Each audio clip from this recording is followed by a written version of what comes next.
Chris. Okay, I didn't know Chris. Hello, everybody. Well, welcome to Utah. It was worth the 2-year wait for you. We're so happy you're here. Nice to be here. Thank you. I know that Chris wants to talk to each and every one of you, or as many of you as possible, so I'm going to ask 1 or 2 questions up front, and then we're going to get to our wonderful people here. So but they're going to have a lot of Doctor Who questions, so I'm going to talk about the immediate and maybe imminent future. I'm super excited you were playing Fagin in the new Doctor series. Yeah. That is an iconic role. We've got Alec Guinness, Ron Moody, Jonathan Pryce. How did you approach Fagin differently than those gentlemen?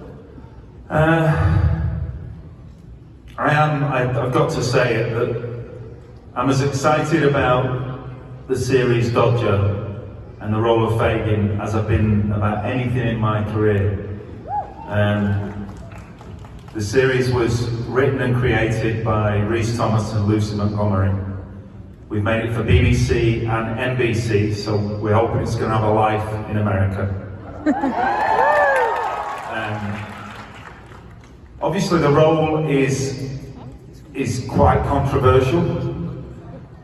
Charles Dickens understood that he'd made an anti-Semitic portrait, which is not acceptable now or at any time. He apparently wrote a character into one of his novels called Our Mutual Friend, which was a kind of an apology for Fagin. He wrote a Jewish character that was heroic.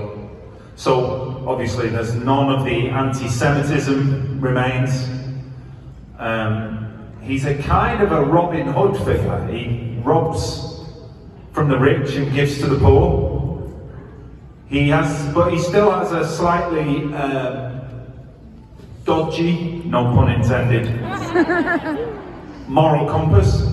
You're not exactly sure where he sits, how much he cares about the kids in his gang, how much he's exploiting them. He has a damaged side, not unlike the Ninth Doctor.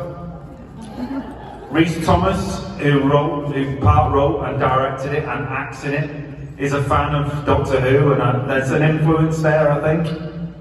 There's a possibility that Fagin has some superpowers, or at least great intuition. As to how I approached it, I just learned my lines and didn't bump into the furniture. So I'm not very Stanislavski, I'm afraid. It's all right. Hey, the more Chris Eccleston we can get, the better. Oh, thank you. Absolutely.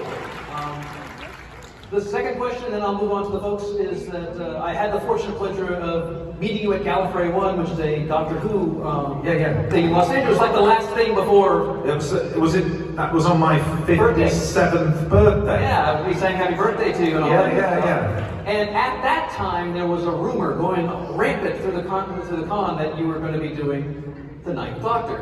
It was an official with Big Finish audiobooks. And then 2 weeks later, or 3 weeks, very short period of time, you're announced, and you've done those. How was it to get back into the leather jacket of audio version of the Doctor?